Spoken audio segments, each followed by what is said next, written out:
वो was atomic model derivations. तो जितनी भी डेरिवेशंस हैं वो सारी स्टार्ट करने से पहले we should understand two basic assumptions postulates that mister Bohr had proposed। तो पहला जो प्रपोजल है जो मिस्टर बोहर ने प्रपोज किया वो ये प्रपोज किया कि radius of the orbit of an electron can only take certain fixed values such that the angular momentum of the electron in these orbits is an integral multiple of h/2π। अब पहले इसका मतलब समझ लीजिए।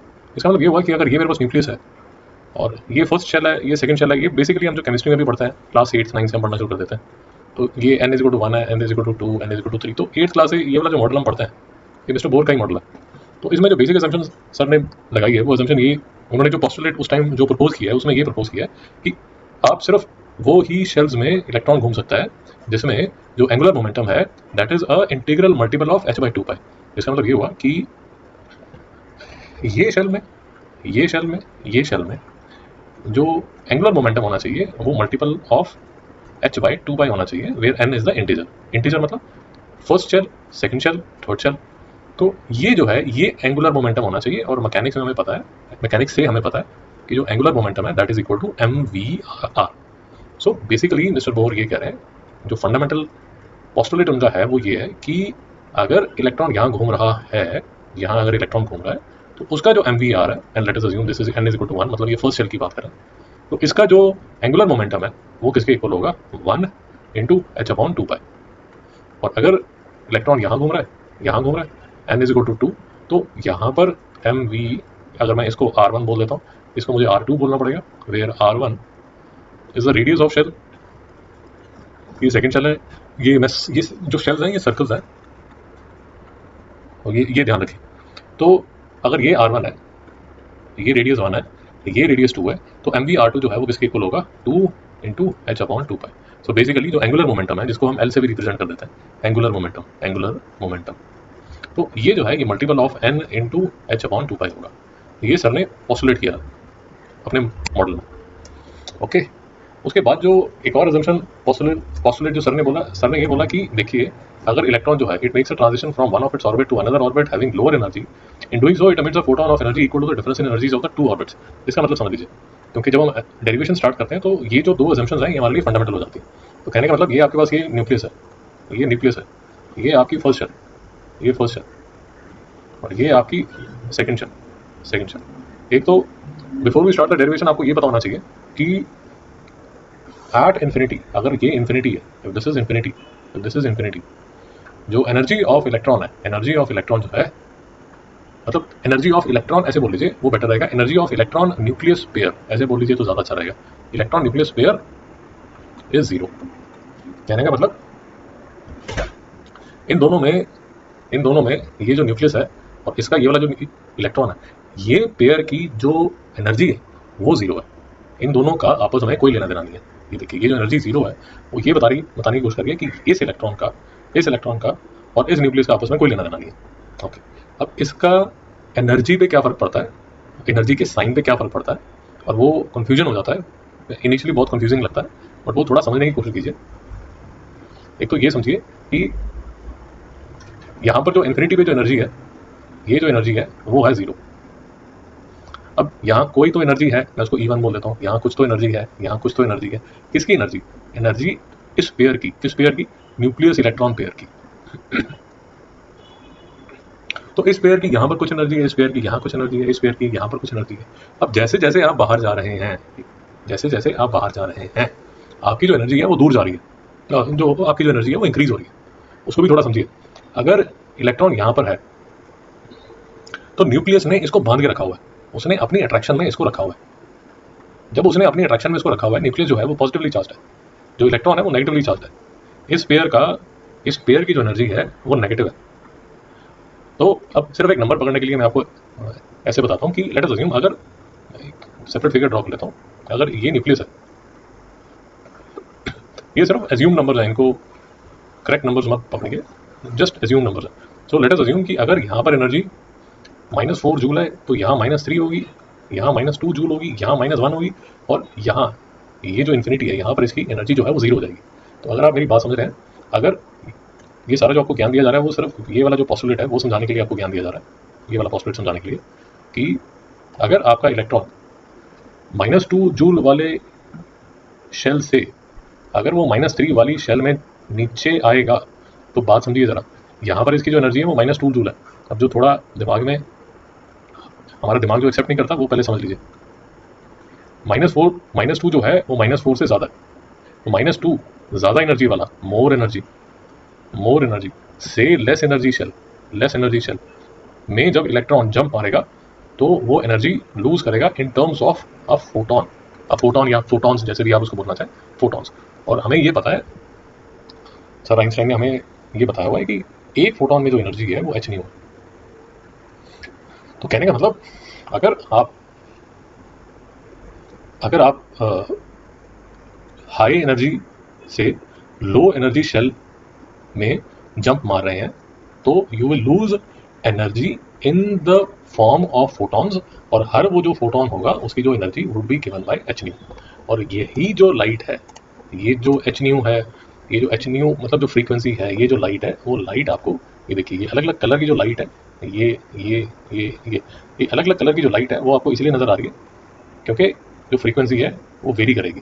तो for example very कैसे करेगी, वो भी ये डायग्राम से जो इलस्ट्रेशन है इसी से समझ लीजिए तो और अच्छी तरह समझ आ जाएगा। तो जो पूरी हमने डेरिवेशन करनी है वो डेरिवेशन तब तक आपको बिल्कुल कुछ समझ नहीं आएगी जब तक कि मिस्टर बोपर का जो फंडामेंटल असम्पशंस है वही अगर समझ नहीं आती तो डेरिवेशन में प्रॉब्लम आ जाएगी। तो ये देखिए बेसिकली सर यही बोल रहे हैं, ये जो आपको शेल्स नज़र आ रही है, ये बेसिकली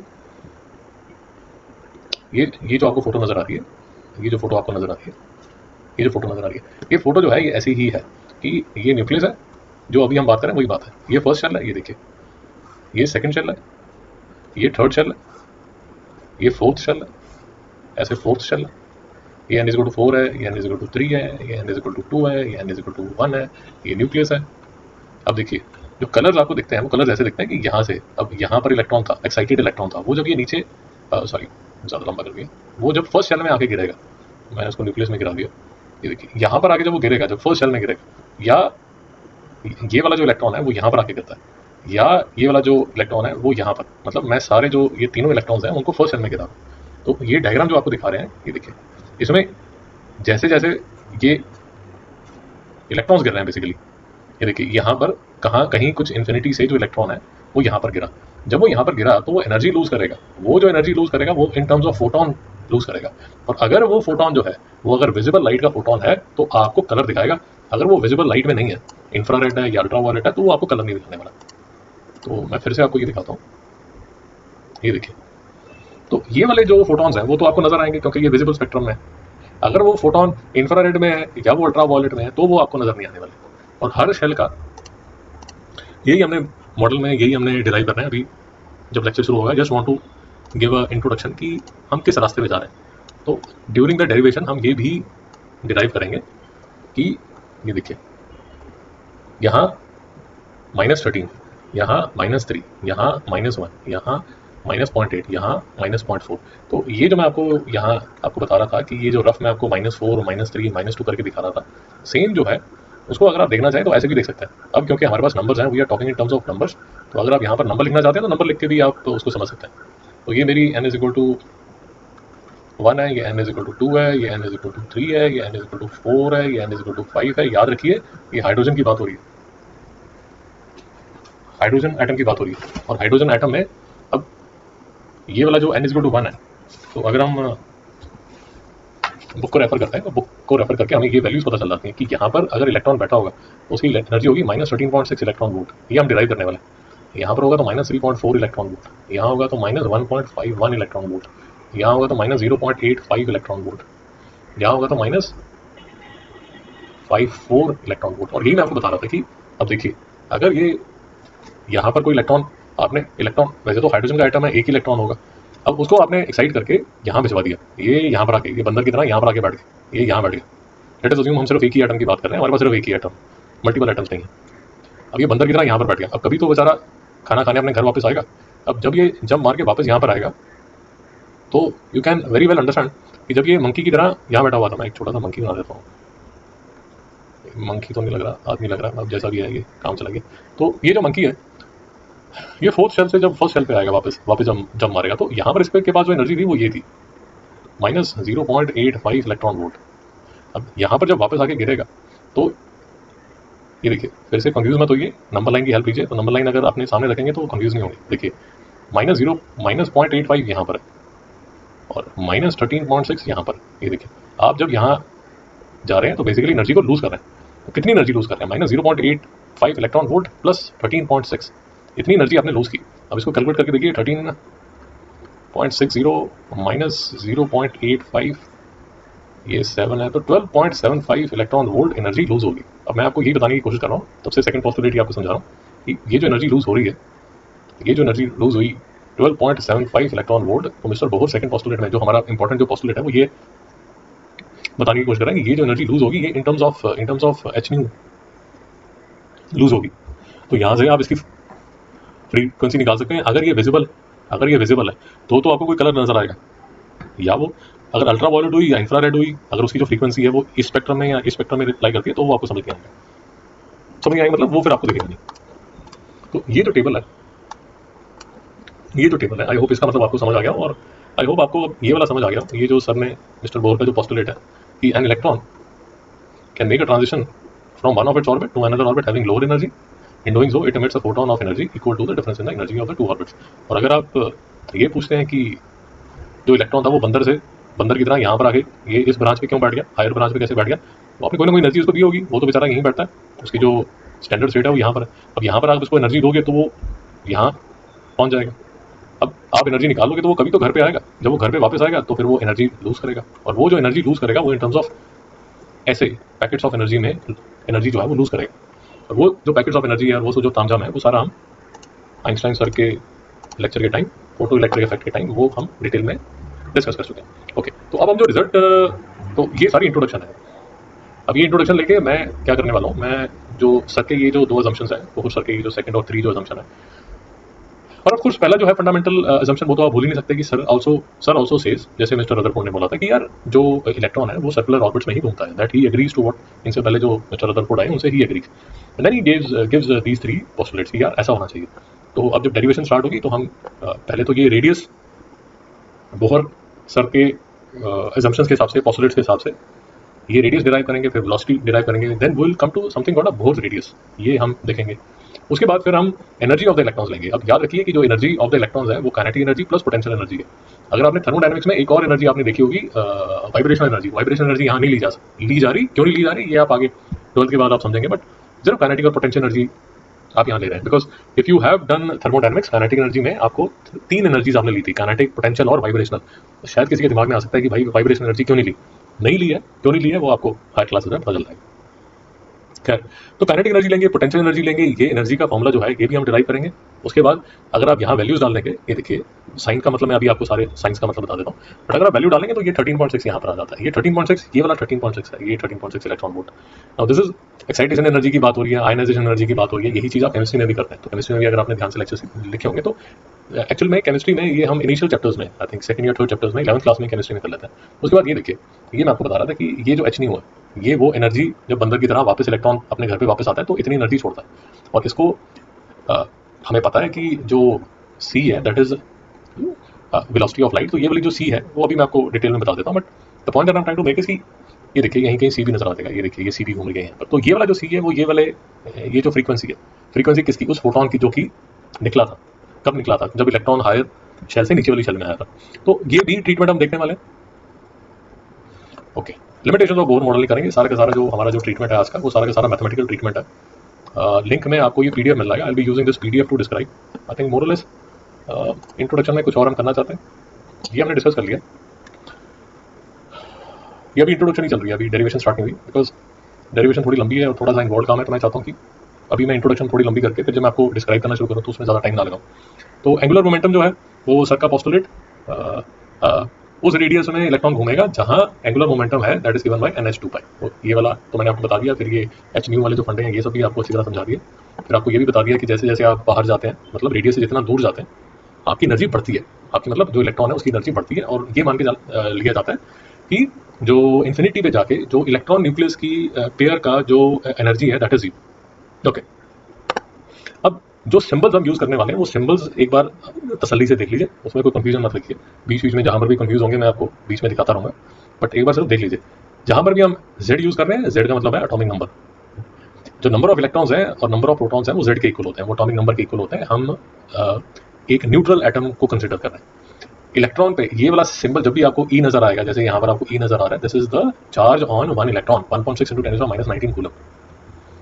मास जो है ये किसका मास है? ये इलेक्ट्रॉन का मास है। कहीं बीच में हम मास भी यूज करने वाले हैं। याद रखिए कि जहां पर भी m आपको यूज आएगा इस डेरिवेशन में, जहां पर भी जैसे ये आप काइनेटिक एनर्जी हम यूज करेंगे तो हाफ mv² नजर आएगा, उसमें जो m होगा वो मास ऑफ द इलेक्ट्रॉन होगा। याद रखिए h जो है वो हमें प्लैंक्स कांस्टेंट पता है, वो ये है। r जो है रेडियस ऑफ द ऑर्बिट है, कौन सा ऑर्बिट, जिस ऑर्बिट में इलेक्ट्रॉन घूम रहा है। अब n जो है वो शेल नंबर है। शेल नंबर मतलब एक बात याद रखिए, उसमें कंफ्यूज मत होइए। ये देखिए ये n = 1, n = 2, n = 3, n = 4, n = 5। अब एक बात याद रखिए कि फॉर एग्जांपल अगर जो एनालिसिस चल रहा है वो हम जब एनालिसिस करेंगे तब भी मैं आपको एक बार रिमाइंड करता रहूँगा बीच बीच में।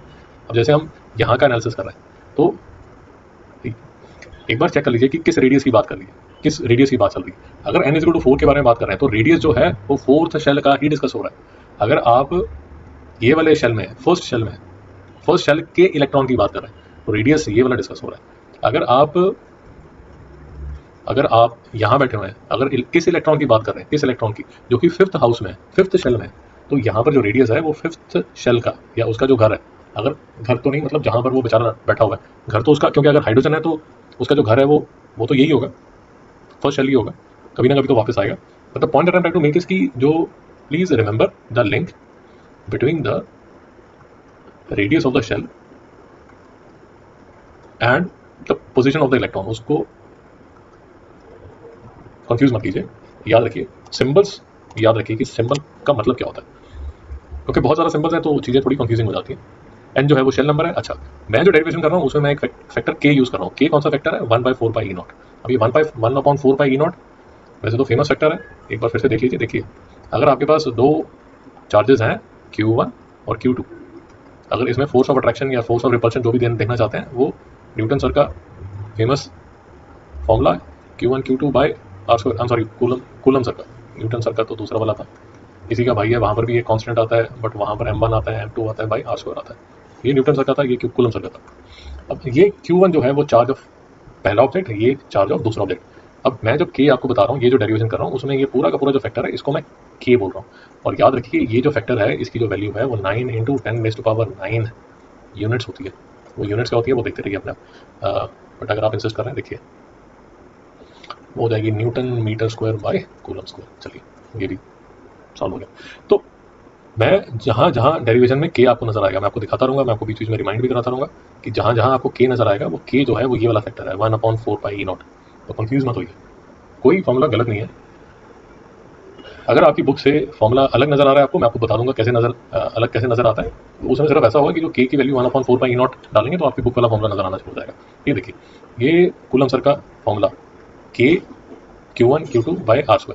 अब एक और चीज़ फिर से अभी समझ लीजिए, ये देखिए ये मेरे पास लेट अस अज्यूम हीलियम की बात कर लेता हूँ। अब देखिए हीलियम का जो एटॉमिक नंबर है वो 2 होता है, तो कहने का मतलब ये जो 2 है वो हमारे हिसाब से Z है।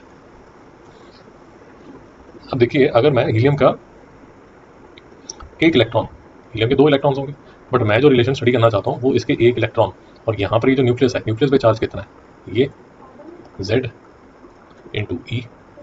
क्यों 2 इलेक्ट्रॉन होगा ना, मतलब +2 होगा। ये आपको नेगेटिव नजर आता है, नेगेटिव नहीं है, पॉजिटिव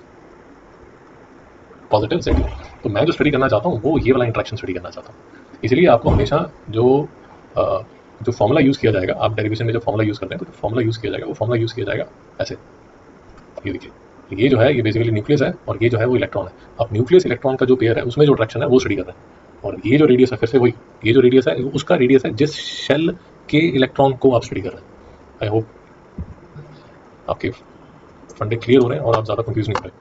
खैर, और हाँ, काइनेटिक एनर्जी का फॉर्मूला हमें पता है, हाफ mv²। m जो है आपको बता दिया मास ऑफ इलेक्ट्रॉन है, v जो है वो वेलोसिटी ऑफ इलेक्ट्रॉन है।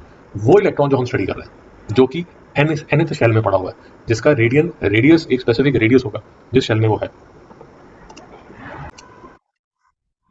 ओके, तो ये काइनेटिक एनर्जी का फॉर्मूला मैं डेरिवेशन में यूज करूंगा। पोटेंशियल एनर्जी का फॉर्मूला यूज़ करने वाला हूँ 1/4 पाई ई नॉट। फिर से आपको बता रहा हूँ 1/4 पाई ई नॉट मैं यूज़ नहीं करूँगा, मैं सिर्फ उसको के लिख दूंगा क्योंकि ये इतना बड़ा फैक्टर यूज़ करना मुझे अजीब सा लगता है।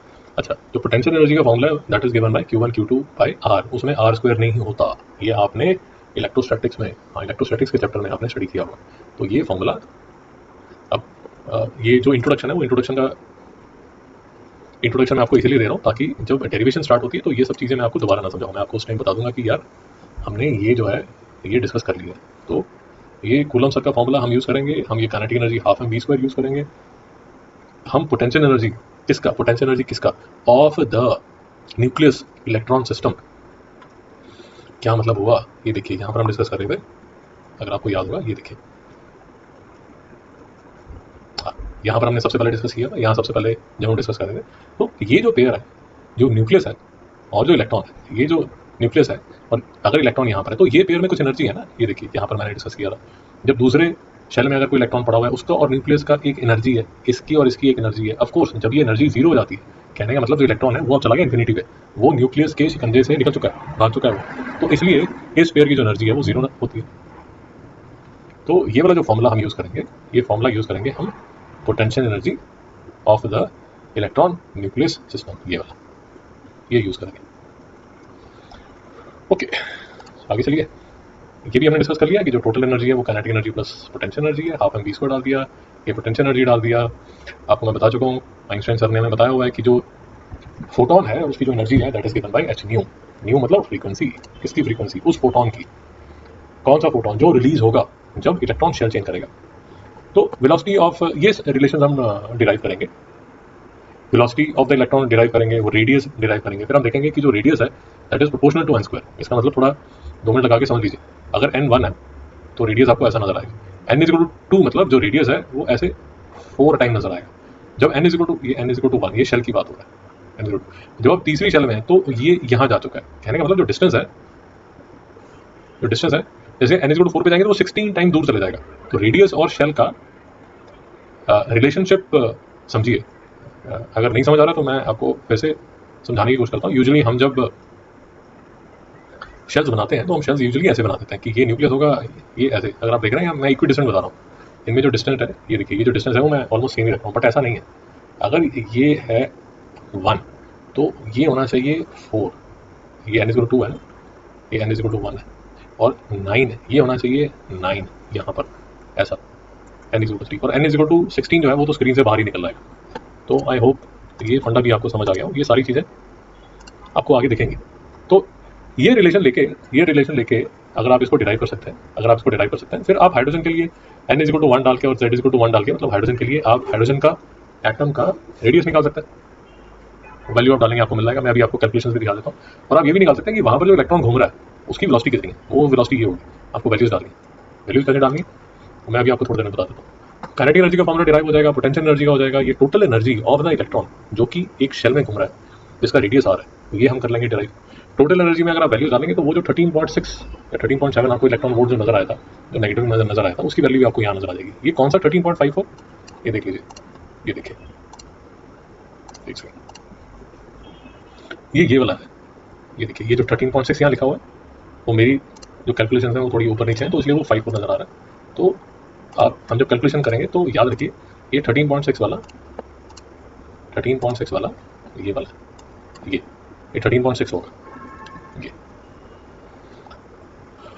ये 13.6 होगा। तो ये 13.6 upon n square electron volt, ये भी फेमस रिजल्ट है, आपको याद होना चाहिए, एग्जाम वगैरह में यूज होता है। ओके, और एक इंटरेस्टिंग चीज़ आप यही देख लीजिए, अगर n इन्फिनिटी होता है तो जो टोटल एनर्जी है वो जीरो हो जाती है, यही मैं आपके साथ डिस्कस कर रहा था अभी। अच्छा, और ये रिजल्ट हम देखेंगे कि जैसे याद रखिए बाहर वाली शेल क्या है n2, बाहर वाली शेल से जब इलेक्ट्रॉन अंदर आके जब मारता है n1 तो एनर्जी रिलीज होती है h। तो ये रिजल्ट हम डिराइव करेंगे। ओके, उसके बाद फिर हम क्या करेंगे, हाँ ये सारा मैं आपको भी जो सुना, जो हमारी डिस्कशन चल रही थी वो यही चल रही थी कि जैसे बारिश की तरह, ये मैं जो आपको टेक्स्ट बुक में भी अभी दिखाया था, n इज इक्वल टू 1 पे आके जब इलेक्ट्रॉन गिरता है तो उसको लेमन सीरीज बोलते हैं। अगर n इज इक्वल टू 2 पे जाके इलेक्ट्रॉन गिरता है तो उसको पाल्मर बोलते हैं। जब n इज इक्वल टू 3 में आके गिरता है, कहीं से भी ऊपर से कहीं से भी आके यहाँ पर गिरता है तो उसको पास्टन बोलते हैं। फिर n इज इक्वल टू 4 पे जाके जब कुछ गिरता है तो उसको ब्रैकेट बोलता है। और n=5 पे जब गिरता है तो उसको बोलते हैं पी फंड या फंड बोलते हैं, पी शायद साइलेंट हो, मुझे पता नहीं, बट जैसा भी है तो मैं उसको पी फंड ही बोल देता हूँ। और ये जो मैं अभी आपको टेक्स्ट बुक से दिखाई थी, ये जो आपको नज़र आ रहा है, ये जो मैं अभी आपको 15 मिनट पहले टेक्स्ट बुक में दिखाया था, वो जो है, सॉरी, ये देखिए, ये यही चार्ट है, यही चार्ट है। ये लेमन में सारी इलेक्ट्रॉन ऊपर वाले शेल से नीचे यहाँ लेमन में गिर रहे हैं, बालमन में गिर रहे हैं, पास शेल में गिर रहे हैं, ब्रैकेट पी फंड है। ये केमिस्ट्री में भी आपने इनिशियल चैप्टर्स में किया होगा, बट यहाँ पर भी अगर आप एक इंटरेस्टिंग चीज देखेंगे, ये देखिए फर्स्ट शेल में जो इलेक्ट्रॉन पड़ा है उसका और न्यूक्लियस यहाँ पर होगा, ये न्यूक्लियस होगा।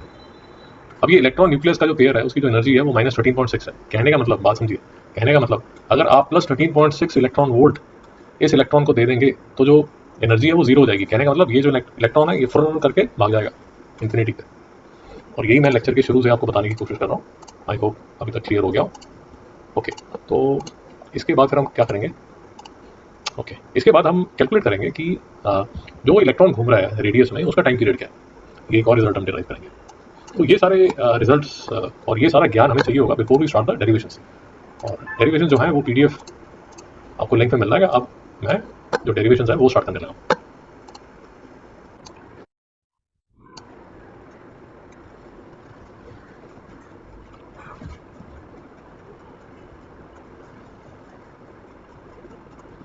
ओके, तो अभी तक के ज्ञान के बाद, पार्ट 1 के ज्ञान के बाद, अब स्टार्ट करते हैं इसकी डेरिवेशन। और डेरिवेशन में, बिकॉज पार्ट 1 में हम डिटेल में सारी बातें कर चुके हैं, तो थोड़ा सा मैं फास्ट चलूंगा। अगर कोई भी डाउट है तो आपको रिवाइंड करके फिर से देखना पड़ेगा।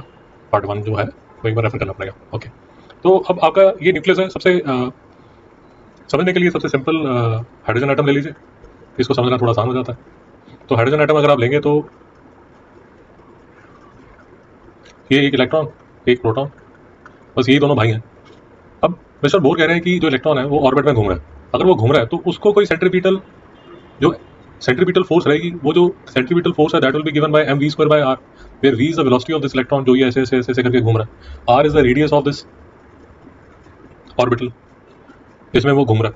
और ये जो सेंट्रीपिटल फोर्स है, ये जो सेंट्रीपिटल फोर्स है, इसका जो कॉज है, किसकी वजह से ये सेंट्रीपिटल फोर्स है, वो जो कॉज है that is the attraction between the nucleus and the electron. I hope आपको समझ आ रहा है। सो फिर से देख लीजिए, अगर नहीं समझ आ रहा तो यहाँ क्लियरली देख लीजिए। देखिए सबसे सिंपल एग्जांपल ले लीजिए, एक प्रोटॉन, एक इलेक्ट्रॉन, हमारा प्यारा नन्हा सा हाइड्रोजन एटम। अब देखिए इसका जो रेडियस है ये r है। अगर ये इलेक्ट्रॉन घूम रहा है तो एक अपने साथ कोई फोर्स ऑफ अट्रैक्शन, कोई फोर्स लेके आ रहा होगा जो कि सेंट्रीपिटल फोर्स दे रही होगी। तो सेंट्रीपिटल फोर्स जो है वो mv²/r। अब ये जो है ये किसकी वजह से है? ये आप जो घूमता हुआ इलेक्ट्रॉन देख पा रहे हैं, इसका कोई रीजन तो है। वो रीजन क्या है? वो रीजन ये है the force of attraction between the nucleus and the electron. तो वो आप जो मिस्टर कूलम का फॉर्मूला उससे देंगे। मैं आपको पहले बता चुका हूँ, मैं 1/4πe0 नहीं लिख रहा, मैं इसको सिंपल, जैसे अगर यहाँ पर अगर हाइड्रोजन का मैं सिस्टम लेता हूँ तो ये 1 प्रोटॉन होगा, ये 1 इलेक्ट्रॉन होगा, divide by r², where r is the radius between these two. अब ये जो है सिस्टम, ये सारा वही हमारा जैसे प्लैनेटरी मोशन है वही है, उसमें आप इसको सन मान सकते हैं, इसको आप अर्थ मान सकते हैं। उस केस में ये जो फोर्स ऑफ अट्रैक्शन है that is the force of attraction between two masses, जिसका न्यूटन सर का जो फॉर्मूला कांस्टेंट जो हमने पहले भी डिस्कस किया m1 m2/r²। अब यहाँ पर आपको जो z नजर आ रहा है वो z इसलिए नजर आ रहा है कि यार अगर आपने जो सिस्टम लिया वो सिस्टम ऐसे ले लिया, लेट अस अज्यूम आपने सोडियम ले लिया। अब सोडियम में जो यहाँ पर जो न्यूक्लियस होगा उसमें जो चार्ज होगा वो क्या होगा? 11 प्रोटॉन्स है। ये जो 11 है ये क्या है? ये एटॉमिक नंबर है जो मैं आपको बता चुका हूँ कि हम z यूज करने वाले हैं। तो इसलिए आपको जो चार्ज इसमें नजर आएगा, जो 11 प्रोटॉन करके जो चार्ज नजर आएगा, या आप उसको ऐसे लिख सकते हैं, ऐसे करके लिख सकते हैं 11 ही, क्योंकि चार्ज जो है वो तो 1.6 × 10⁻⁻19 ही होगा, -19 कूलम ही होगा। साइन में फर्क है ना, जब प्रोटॉन और इलेक्ट्रॉन पे जो चार्ज है वो तो सेम ही है, मतलब उसकी जो एब्सोल्यूट नंबर है वो तो सेम है। अगर आप मॉडुलस लेंगे उसकी जो वैल्यू है वो तो यही रहेगी, सिर्फ चार्ज का फर्क होगा। तो बेसिकली ये जो आपको जो फॉर्मूला नजर आएगा उसमें कंफ्यूज होने की जरूरत नहीं। फॉर्मूला आपको नजर आएगा 1/4πe0। ये जो Ze नजर आएगा, ये Ze है the charge on the nucleus. E जो है वो उस इलेक्ट्रॉन जो कि कौन सी शेल में, जिसका रेडियस आ रहा है उसमें घूम रहा है। और मैं आपको बार बार ये कह रहा हूँ कि इस डेरिवेशन में एक इतना बड़ा फैक्टर की बजाय मैं इसको सिर्फ ऐसे kZe/r² करके लिखा हूँ। और ये किसके इक्वल है? ये mv²/r है। ये कोई नई चीज़ नहीं है, ये तो आप जब मैकेनिक्स करते हैं, न्यूटोनियन मैकेनिक्स है, वही बात है। ये जो पहली इक्वेशन यहाँ पर नजर आ रही है आपको, ये तो न्यूटोनियन मैकेनिक्स से ही आप it is a consequence of Newtonian mechanics, ये जो आपको यहाँ नजर आ रही है। तो यहाँ से आपने ये आर की वैल्यू निकाल ली और यहाँ से आपने वी स्क्वायर की वैल्यू भी निकाल ली। ये वैल्यूज कहीं ना कहीं हम आगे यूज करेंगे, तो इसलिए स्टार करके आपको नजर आ रहा है।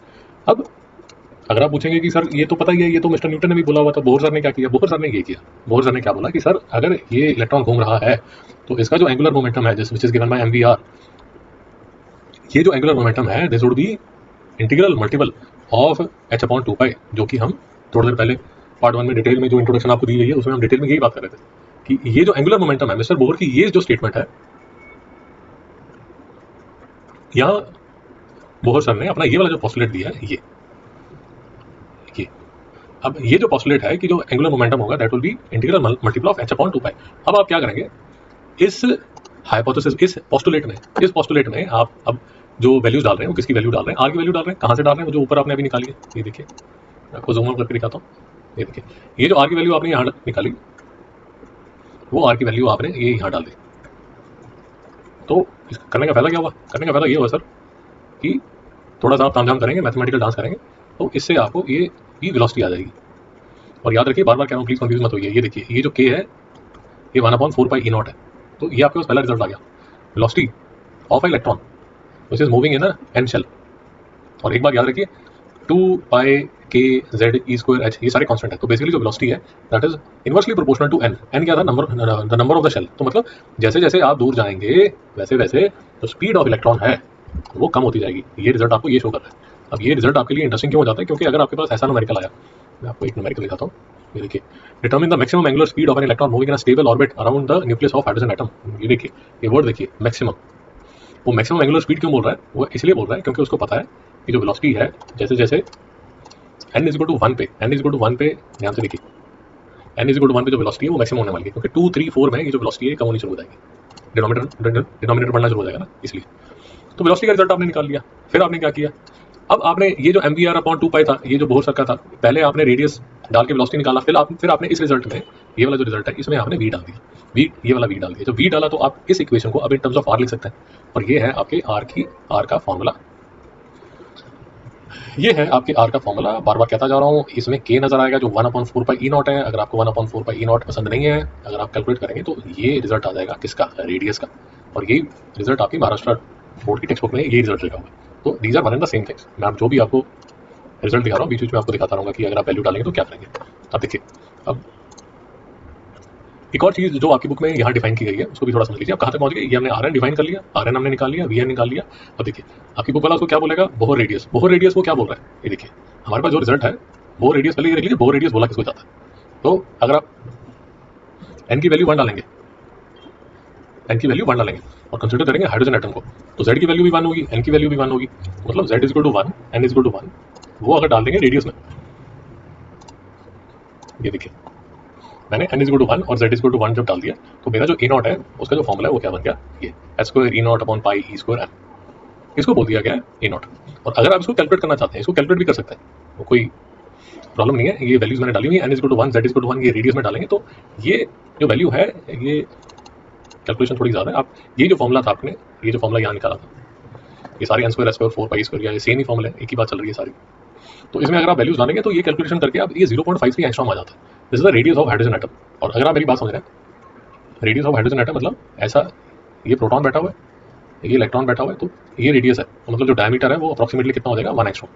तो आप ये बोल सकते हैं कि हमारा जो हाइड्रोजन एटम है उसका जो साइज है, डायमीटर, मतलब अगर आप लेट अस अज्यूम उसको फिंगर्स में पकड़ना चाहते हैं तो वो 1 एंगस्ट्रॉम का होगा, उसका जो डायमीटर है वो अप्रोक्सीमेटली 1 एंगस्ट्रॉम है। ओके, और मैं आपको बता रहा था कि अगर आप स्पीड निकालना चाहते हैं तो वेलोसिटी की इक्वेशन आपके पास है। ये देखिए, ये वेलोसिटी की इक्वेशन आपके पास है, वेलोसिटी की इक्वेशन आपके पास है। इसी में सारी वैल्यूज अगर आप डाल देंगे, स्टैंडर्ड वैल्यूज है, अगर आप सारी वैल्यूज उसके अंदर डाल देते हैं तो मतलब हाइड्रोजन एटम में पहली शेल में अगर इलेक्ट्रॉन घूम रहा है तो अगर आप डाल लेते हैं तो ये वैल्यू आपके पास आ जाती है 2.182 × 10⁶ मीटर पर सेकंड। तो as a matter of fact इस क्वेश्चन में पूछा जा रहा था मैक्सिमम एंगुलर स्पीड। अगर वो एंगुलर स्पीड ना पूछ के अगर आपसे लीनियर स्पीड पूछी होती उसने, वी पूछी होती, तो ये जो हमने अभी कैलकुलेशन की है, ये कैलकुलेशन आपके इस क्वेश्चन का आंसर हो जाता। आई होप जो मैं बोल रहा हूँ आपको क्लियर है। तो ये वेलोसिटी है, जबकि जो क्वेश्चन है, ये वाला जो क्वेश्चन महाराष्ट्र बोर्ड की टेक्स्ट बुक है उसमें एंगुलर स्पीड पूछी जा रही है, वो एंगुलर स्पीड भी निकालेंगे, वो भी कोई प्रॉब्लम नहीं है। बट अब रिजल्ट जो हमारे पास है वो कौन से रिजल्ट हम निकाल चुके हैं वो देख लीजिए। रेडियस ये हम वेलोसिटी निकाल चुके हैं, हमने रेडियस निकाल लिया, हमने ये समझ लिया कि बोर रेडियस क्या होता है।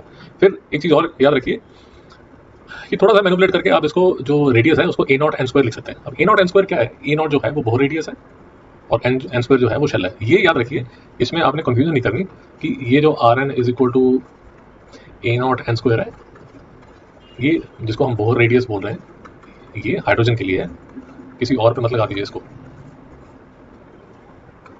क्योंकि बोर रेडियस की जो डेफिनेशन है वो रेडियस हाइड्रोजन के लिए। तो अगर आप क्वेश्चन भी ध्यान से पढ़ेंगे, calculate the radius of third orbit of the electron in hydrogen atom, hydrogen atom की बात कर रहे हैं, इसलिए उसने ए नॉट की वैल्यू ये 0.53 डाल के ये R3 निकाल ली, R4 निकाल ली। तो basically what I am trying to tell you is कि ये जो 0.53 नैनोमीटर, या इसको आप अगर इन टर्म्स ऑफ एंगस्ट्रॉम लिखना चाहते हैं तो ये जो 0.53 एंगस्ट्रॉम है ये सिर्फ हाइड्रोजन के लिए, हाइड्रोजन का पहली शेल का रेडियस, ये हाइड्रोजन के लिए स्पेसिफिकली, कहीं और मत लगाइए इसको। तो आई थिंक यहाँ तक क्लियर होगा। अब इसके आगे चलते हैं, एनर्जी ऑफ इलेक्ट्रॉन्स निकालने वाले। एनर्जी ऑफ इलेक्ट्रॉन्स में फिर से घूम फिर के हम ये वाले रिजल्ट पे पहुंचने की कोशिश करेंगे। तो देखिए, चलिए मेरे साथ। ओके, तो जैसे हम पहले बात कर रहे थे कि एनर्जी ऑफ इलेक्ट्रॉन वो काइनेटिक एनर्जी होगी, पोटेंशियल एनर्जी होगी, डिटेल में बात हुई है। दोबारा फिर मैं डिटेल में बात नहीं करना चाहता आपसे कि ये काइनेटिक एनर्जी का फॉर्मुला ये हाफ एम वी स्क्वायर है, पोटेंशियल एनर्जी का फॉर्मुला मेरे पास Q1 Q2 बाय R है। वी स्क्वायर मेरे पास आ चुका है, वी की वेलोसिटी मेरे पास है, मास ऑफ इलेक्ट्रॉन मेरे पास है, दोनों चार्जेस मेरे पास हैं, अब तो रेडियस भी मेरे पास है। मतलब अगर मैं सब अरेंजमेंट मेरे पास है तो ये kinetic energy plus potential energy, ये देखिए ये वी की वैल्यू आपने डाल दी तो काइनेटिक एनर्जी का ये फैक्टर आ गया। बार बार बोलता जा रहा हूँ, ये जो के है ये 1/4πE0 है, चिंता मत कीजिए, सारे फॉर्मुले से हैं। के से थोड़ा सा कॉम्पैक्ट हो जाता है। पोटेंशियल एनर्जी आपको बता दिया, ये ZE है, ये नेगेटिव नजर आएगा। क्यों नेगेटिव नजर आएगा? क्योंकि ये जो न्यूक्लियस है वो पॉजिटिवली चार्ज है, जो आपका इलेक्ट्रॉन है वो नेगेटिवली चार्ज है। तो ये जो सिस्टम है इसकी जो पोटेंशियल एनर्जी है वो नेगेटिव है, इसलिए ये नेगेटिव आपके पीछे पड़ा ही रहेगा, ये नेगेटिव कहीं जाने वाला नहीं है। क्यों नहीं जाने वाला वो भी देख लीजिए। टोटल एनर्जी आप निकालेंगे तो क्योंकि ये देखिए ये नेगेटिव का फैक्टर ज्यादा है, इसलिए आपकी जो टोटल एनर्जी आती है वो भी नेगेटिव में आती है, -12 kZe²/r। अब इसके अंदर जब आप रेडियस की वैल्यू डालते हैं, वो जो ऊपर हमने निकाली थी, उसके बाद थोड़ी सी रामायण महाभारत करते हैं तो ये इतना बड़ा एनर्जी का इतना बड़ा फैक्टर आपके सामने आगे खड़ा हो जाता है। इसको थोड़ा सा मैनिपुलेट करना चाहते हैं तो बाकी सारे तो कांस्टेंट है, 2π² mk² z² e4 ये सारे कांस्टेंट ही हैं। आपकी साइड में ये n², ये वाला जो n² है इसको निकाल लीजिए, और ये नेगेटिव को भूलिए मत, नेगेटिव को नहीं बोलना, जो टोटल एनर्जी है वो नेगेटिव है। अब इसका मतलब क्या हुआ? इसका मतलब थोड़ा 2 मिनट लगा के समझिए। इसका मतलब ये हुआ कि अगर मैं nth शेल में हूँ तो ये मेरी एनर्जी है। यही हम पहले पार्ट 1 में इंट्रोडक्शन में ये डिटेल में बात कर रहे थे। अब आ गया बोर सर का तीसरा पोस्टुलेट। कौन सा पोस्टुलेट? ये जो सर ने बोला, ये जो सर ने बोला यहाँ पर कि अगर ऑर्बिट ऊपर वाले से, जो बंदर है वो ऊपर वाली टहनी से नीचे वाली टहनी पे छलांग मारेगा, जो हमने यहाँ डिस्कस किया था। कहाँ डिस्कस किया था? पीछे क्या डिस्कस किया था? हाँ, ये देखिए ये हमारा बंदर, ये देखिए ये हमारा बंदर बैठा हुआ यहाँ पर। तो अगर हमारा बंदर ऊपर वाली डाली से अगर नीचे जंप मारेगा, ये नीचे जंप मारेगा तो energy in terms of photon को रिलीज करेगा। अब ये बोहर सर का पोस्टुलेट था, इसको यूज करके हम उस जो फोटोन निकला उसके लैम्डा को निकालने की कोशिश करेंगे। आई होप आपको समझ आ रहा है। जो एनर्जी रिलीज होगी वो एनर्जी तो रिलीज होगी h न्यू में। अब ये जो है ये तो अपना जो ऐसे लिख लीजिए, तो ये मेरी स्पीड ऑफ लाइट है, ये मेरी फ्रीक्वेंसी ऑफ द फोटोन है, ये मेरा वेवलेंथ ऑफ द फोटोन है। तो क्योंकि फोटोन की बात हो रही है और फोटोन तो भागता ही स्पीड ऑफ लाइट पे, तो यहाँ पर मैं इसको, ये जो न्यू है इसको मैं लिख सकता हूँ c/λ। तो मैं बेसिकली जो इक्वेशन बनाना चाहता हूँ वो इन टर्म्स ऑफ लैम्डा बनाना चाहता हूँ। क्या बात कर रहा हूँ मैं? एक बार मैं आपको दिखा देता हूँ कि मैं क्या बात कर रहा हूँ। बेसिकली ये आप रिलेशन देखेंगे, यहाँ पर मैं आपको रिलेशन दिखाता हूँ तो आपको रास्ता समझ आ जाएगा कि क्या किस रास्ते पे चल रहा हूँ। ये देखिए, ये अगर आप देखेंगे तो ये वाला जो लैम्डा है ये उस फोटोन, हमारा ये वाला जो h न्यू था इसका लैम्डा है ये। आई होप आप मेरे साथ हैं, रास्ता क्लियरली आपको नजर आ रहा है, क्योंकि काफ़ी ट्विस्टिंग टर्निंग डेरिवेशन है, तो शायद आपको एक बार दोबारा भी देखना पड़े, then it will start making sense. Okay, तो मैं अगर एक डाली पे बैठा हूँ, मैं आपको फिर से ये फंडा एक बार फिर से समझा देता हूँ। बोहर सर का ये कहना है कि ऐसे एक पेड़ ही बना लेते हैं यार, उससे और अच्छी तरह समझ आ जाएगा आपको। तो बोहर सर का ये कहना है कि यार अगर ये पेड़ है और इसमें ये डाली है और ये लोअर शेल है, तो ये लोअर ब्रांच है, ये लोअर ब्रांच है, ये हायर ब्रांच है, ये हायर ब्रांच है, और ये हमारा मंकी। ट्राई करता हूँ मंकी बनाने का, अजीब सा मंकी बना है। ये हमारा मंकी। अब ये मंकी अगर ऊपर वाली शेल से नीचे वाली शेल में जंप करेगा तो ऐसा एक एच न्यू, ऐसा ये जो एनर्जी रिलीज करेगा इन टर्म्स ऑफ फोटोन रिलीज करेगा, ये जो एनर्जी है वो हायर है, ये हायर एनर्जी है, ये जो है ये लोअर एनर्जी है, ये याद रखिए। और एक बात और याद रखिए, वो मैं इसलिए आपको बता रहा हूँ कि उसमें कंफ्यूज नहीं होना आपने, क्योंकि हर कोई अपने हिसाब से जो अल्फ़ाबेट यूज़ करता है वो अपने हिसाब से यूज़ करता है, तो उसमें ज़्यादा कंफ्यूज होने की बात नहीं है। इसको एम शेल बोल दिया जाता है, इसको एन शेल बोल दिया जाता है। मैंने जो डेरिवेशन की है उसमें इसको N2 बोला, इसको N1 बोला है, वो बात ही की है। ये जो फोटोन निकलेगा इसको मैं लिख दूंगा फिर hc/लैम्डा और रिलेशन निकालूंगा इस लैम्डा का। ओके, अब देखिए तो हाँ जी, तो ये मेरी एम शेल, ये मेरी एन शेल जो मैं आपको बार बार बोलता जा रहा हूँ, या इसको मैं N2 बोल सकता हूँ, इसको N1 बोलता हूँ। अगर N2 से N1 पे जो इलेक्ट्रॉन है वो जंप मारता है N2 बड़ी ब्रांच से, ऊंची ब्रांच से नीचे वाली ब्रांच में जब जंप मारेगा, तो ये देखिए आपको दिख रहा है ये फोटोन रिलीज कर रहा है, ये फोटोन रिलीज कर रहा है। तो बोर सर का यही पोस्टुलेट है तीसरा कि सर ये निकलेगा, ये फोटोन एनर्जी निकलेगी। तो ये सर की इक्वेशन है। अब इसमें आपने सिर्फ ये करना है कि जो आपने निकाली एनर्जी, कौन सी एनर्जी, उसकी इलेक्ट्रॉन की, कौन सी इलेक्ट्रॉन की एनर्जी क्या निकाली, अभी निकाली ना, kinetic energy plus potential energy. तो वो जो इतना बड़ा भूत निकाला था वो सारा का सारा आपने यहाँ डाल दिया, उसको डालेंगे तो ये सारा फैक्टर पड़ जाएगा। इसको ध्यान से करेंगे तो आपका ये फैक्टर बन जाएगा। मैं जूम करके आपको दिखा रहा हूँ, ये देखिए ये आपको दिख रहा है, ये सामने ये जो है ये जो फैक्टर है, इसी में जैसे ये तो कांस्टेंट, ये तो कांस्टेंट है तो बेचारा बाहर ही खड़ा रहेगा ऐसे 2π² m/k² z² e4, डरना नहीं है, ये आप ध्यान से करेंगे तो आता रहेगा। और यहाँ पर आपका जैसे अगर मैं N1 शेल में हूँ तो यहाँ मुझे लिखना पड़ेगा क्या, N1²। अगर मैं N2 शेल में हूँ तो यहाँ मुझे क्या लिखना पड़ेगा, N2²। फिर उन दोनों को सब्ट्रैक्ट करना है और जो एनर्जी डिफरेंस होगा उतना फोटोन निकल जाएगा। वो ये देखिए ये N1 ये N2 और ये निकल गया फोटोन बाहर। अब इसमें कई बार शायद आपको कंफ्यूजन आ जाए कि यार यहाँ पर पहले N2 आएगा, यहाँ पर N1 आएगा। उसका एक सिंपल सा फंडा ये है कि ये फ्रीक्वेंसी है, तो फ्रीक्वेंसी तो यार पॉजिटिव ही रहेगी, तो लेफ्ट हैंड साइड तो पॉजिटिव ही रहेगी, अगर आप मेरी बात समझ रहे हैं। तो अगर आप N1 को 1 लेते हैं, मतलब फर्स्ट शेल लेते हैं, और इसको 2 लेते हैं, ये सेकंड शेल है, तो 1 - 1/4, तो ये फैक्टर ठीक है। बट अगर आपने ऐसा लिखा होता 1/N2² - 1/N1², तो बात समझने की कोशिश कीजिए क्या होता। N2 आप लिखते 4 - 1, ये देखो ये -3/4 आ गया। तो इसलिए गलती नहीं करनी, जब आप डेरिवेशन कर रहे हैं ये N1² आएगा, यहाँ पर N2² आएगा। आपको चेक करना भी बता दिया, चेक कैसे करेंगे, क्योंकि जो लेफ्ट में जो फैक्टर है वो पॉजिटिव है। अब ये c/लैम्डा डाल दिया तो ये लैम्डा इतना बड़ा, ये वैल्यू आ गई। और पहले भी आपको बार बार बता रहा हूँ, ये चीज़ आप केमिस्ट्री में भी करके चलते हैं। और ये जो फैक्टर है, ये जो फैक्टर है इसको बोल दिया जाता है राइडबर्ग कांस्टेंट,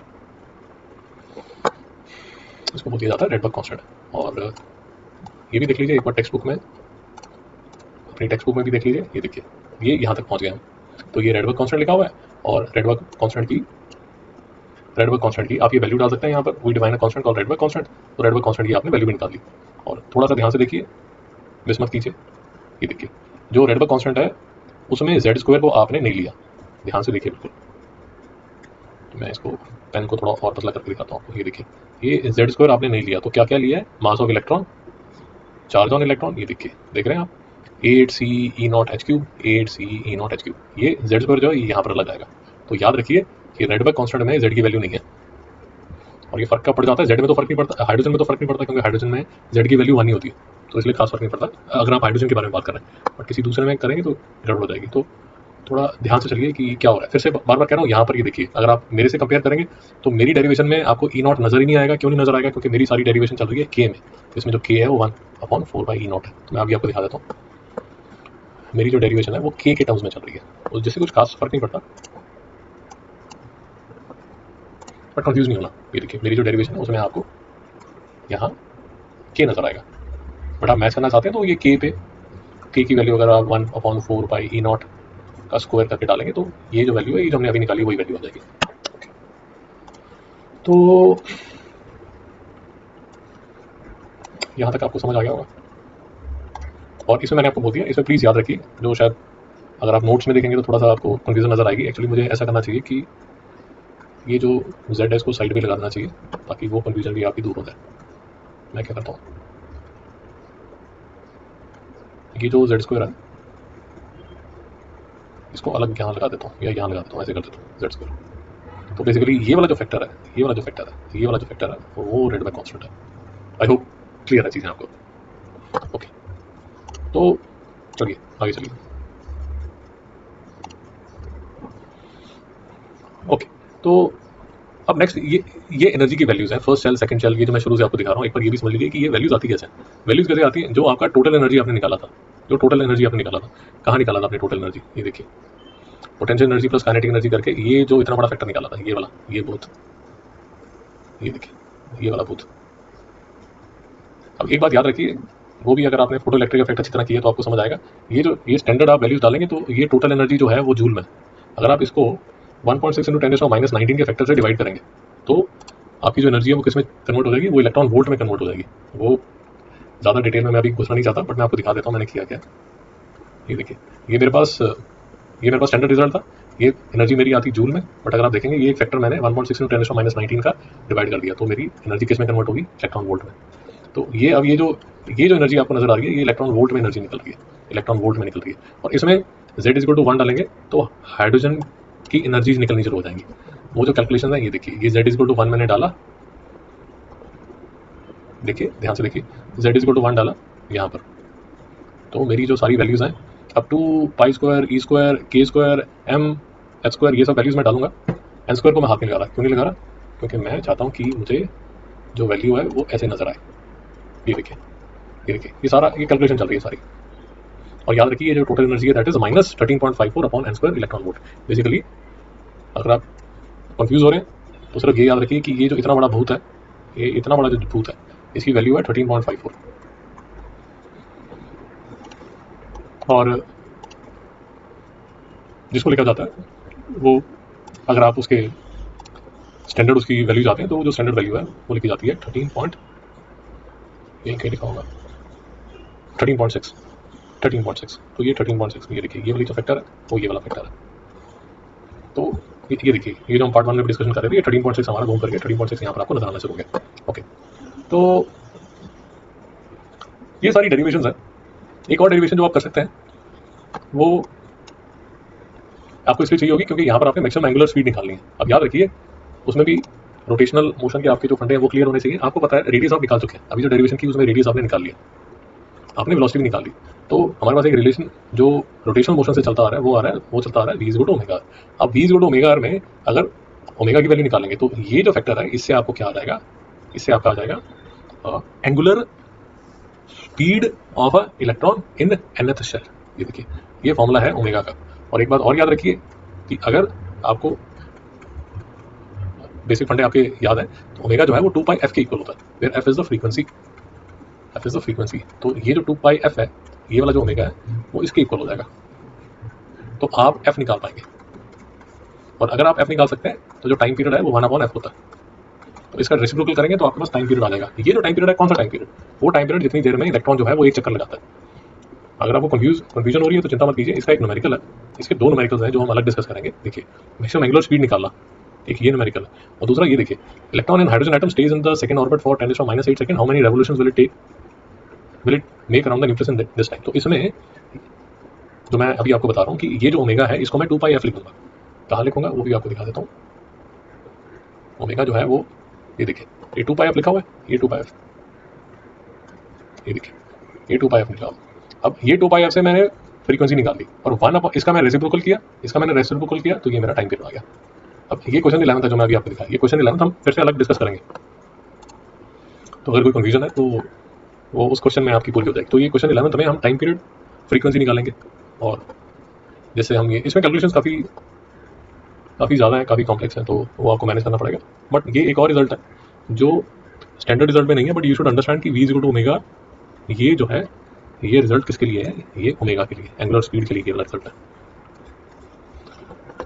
ओके, तो यहाँ तक हो गया, ये हो गई हमारी सारी डेरिवेशंस। ये सारी डेरिवेशंस को यूज़ करके मैं आपको न्यूमेरिकल्स बता देता हूँ, कौन से न्यूमेरिकल्स कर पाएंगे। ये वाले जो न्यूमेरिकल्स ये यहाँ पर लिखे हुए हैं, फर्स्ट सेकंड थर्ड फोर्थ, ये आप सारे कर पाएंगे। Show that the frequency of first line in Lyman series, ये वाला जो न्यूमेरिकल है ये आप कर पाएंगे। हम डिस्कस करने वाले हैं, नेक्स्ट लेक्चर में डिस्कस करेंगे। उसके बाद ये तो मैंने आपको बता दिया, क्वेश्चन 5 आप कर पाएंगे, ये भी हम डिस्कस करेंगे। क्वेश्चन 6 हम डिस्कस करेंगे, नेक्स्ट लेक्चर्स में करेंगे। उसके बाद क्वेश्चन 11, तो ये सारे क्वेश्चन आप कर पाएंगे। डेरिवेशन जो है, डेरिवेशन मैंने आपको दिखा दी कि यहाँ से हमने स्टार्ट किया बोहर सर के पोस्टुलेट से, तीन पोस्टलेट से हमने डिस्कस किया, रेडियस निकाल लिया, वेलोसिटी निकाल लिया, बफर रेडियस क्या होता है वो समझ लिया, energy 13.6 Z square upon n square ये निकाल लिया हमने, टोटल एनर्जी निकालना सीख लिया हमने, एच वी को इस हिसाब से इस फॉर्मेट में लिखना सीख लिया, लैम्डा कैसे निकाला जाता है वो हमने सीख लिया। इसमें एक दो छोटी छोटी बातें और हैं वो भी देख लीजिए, सो दैट ये हमें यूजफुल होंगी जब हम न्यूमेरिकल्स करेंगे। एक चीज़ तो याद रखिए, आयनाइजेशन एनर्जी क्या होता है। आयनाइजेशन एनर्जी का मतलब ये हुआ कि हंसता खेलता इलेक्ट्रॉन फर्स्ट शेल में घूम रहा था, जैसे हाइड्रोजन में पहली शेल में आपका इलेक्ट्रॉन फर्स्ट क्लास घूम रहा था। ये देखिए, ये न्यूक्लियस ये आपकी फर्स्ट शेल है, अब ये इलेक्ट्रॉन यहाँ पर घूम रहा था। अब बहुत बार बात हो चुकी है, मैं दोबारा फिर इसको डिटेल में नहीं जा रहा। इसकी जो एनर्जी है वो -13.6 इलेक्ट्रॉन वोल्ट है। अगर आपने बाहर से इसको एनर्जी दे दी 13.6 इलेक्ट्रॉन वोल्ट पॉजिटिव की, तो बात समझिए ना। अब जो ये इनका जो रिलेशन है वो खत्म हो गया। क्यों? क्योंकि अब जो नेट एनर्जी है वो जीरो होगी। जब उसकी नेट एनर्जी जीरो होगी, तो आपका जो इलेक्ट्रॉन है वो भाग गया, पूरा इन्फिनिटी पे भाग गया। तो आयनाइजेशन एनर्जी का मतलब ये हुआ कि आपका कोई भी इलेक्ट्रॉन है वो किसी शेल में बैठा हो, यहाँ बैठा हो, यहाँ बैठा हो, यहाँ बैठा हो, जहाँ पर भी बैठा है, जौन सी भी शेल में बैठा है, आप उसको इतनी एनर्जी देते हैं कि वो इन्फिनिटी पे भाग जाता है। उसको बोला जाता है आयनाइजेशन एनर्जी। तो ये देखिए, अब इंग्लिश में देख लीजिए क्या लिखा हुआ है।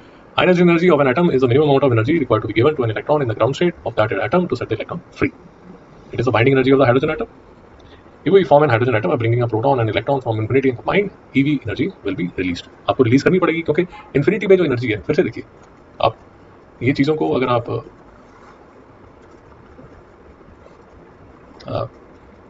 नंबर लाइन से समझेंगे तो और सीधा समझ आएगा। तो ये देखिए, ये मेरा जीरो मार्क है, ये मेरा -13.6 इलेक्ट्रॉन वोल्ट है। अब जीरो कब होता है जब आपका इलेक्ट्रॉन जो है वो इन्फिनिटी पे है, और ये क्या है, ये फर्स्ट शेल, ये फर्स्ट शेल। अब बात समझिए ना कि अगर जो इलेक्ट्रॉन है वो यहाँ इन्फिनिटी पे घूम रहा है, अब आप उसको बोलते हो कि चल चल चल चल चल यार फर्स्ट शेल पे चल, अब वो जो फर्स्ट शेल पे तभी तो जाएगा अगर वो एनर्जी को रिलीज करेगा। वो बंदर इन्फिनिटी से फर्स्ट शेल पे अगर छलांग मारने वाला है तो एनर्जी रिलीज करने वाला है ना, तभी तो यहाँ तक जाएगा। तो जीरो से -13.6 पे जाएगा तो उसको एनर्जी रिलीज करनी पड़ेगी। और यही इसमें अगर आप देखेंगे इंग्लिश में ये लिखा हुआ है कि we form a hydrogen atom by bringing a proton and electron from infinity and combine them 13.6 electron volt energy will be release.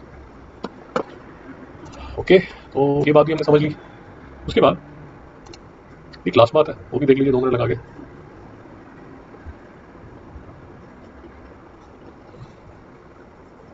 अगर आपका बंदर, जैसे ये देख लीजिए, ये क्वेश्चन से आप समझेंगे तो आपको अच्छी तरह समझ आएगा। ये देखिए,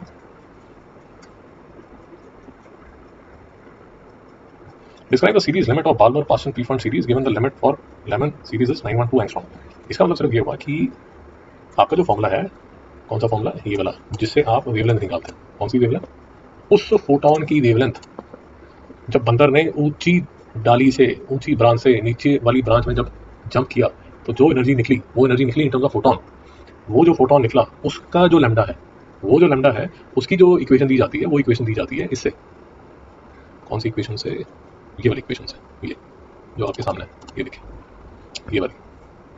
अब मैं आपको सिर्फ ये कह रहा हूँ कि अगर आपका बंदर इन्फिनिटी से आया तो यहाँ पर इन्फिनिटी आएगा, तो ये वाला जो लैम्डा है वो वाला लैम्डा होगा जिससे कि बंदर आपका, अब वो इन्फिनिटी से पहली शेल पे आ सकता है, इन्फिनिटी से दूसरी शेल पे आ सकता है, इन्फिनिटी से तीसरी शेल पे आ सकता है, चौथी शेल से आ सकता है। इसका मतलब क्या हो रहा है? अगर कंफ्यूजन हो रही है तो ये वाला डायग्राम देख लीजिए, इससे आपकी कंफ्यूजन कम हो जाएगी। कौन सा डायग्राम? ये वाला, ये देखिए ये वाला। तो ये देखिए, इन्फिनिटी से लाइमन पे आया, ये देखिए ये वाली लाइन को ट्रैक करेंगे ना, इन्फिनिटी से लाइमन में आया, फिर इन्फिनिटी से शेल 2 में आया, इन्फिनिटी से शेल 3 में आया, इन्फिनिटी से वो बनाया नहीं हुआ, फोर्थ शेल पे आया। तो ये जो क्वेश्चंस आपने करने हैं, ये जो न्यूमेरिकल आपने करने हैं, ऑफ कोर्स नेक्स्ट लेक्चर में फिर से बात कर लेंगे, but I just wanted to give you a glimpse कि जब ये सीरीज लिमिट लिखी हुई है बाल्मर पास्टन पी-फंड, तो आप बेसिकली ये कहते हैं कि इन्फिनिटी से, अगर ये n = 1 है, n = 2 है, n = 3 है, तो इन्फिनिटी से इलेक्ट्रॉन गिरा यहाँ पर, इन्फिनिटी से इलेक्ट्रॉन गिरा यहाँ पर, इन्फिनिटी से इलेक्ट्रॉन गिरा यहाँ पर। तो नेक्स्ट टाइम जब ये फॉर्मूला न्यूमेरिकल करेंगे तो डिटेल में बात कर लेंगे। I hope it is clear. Thank you very much.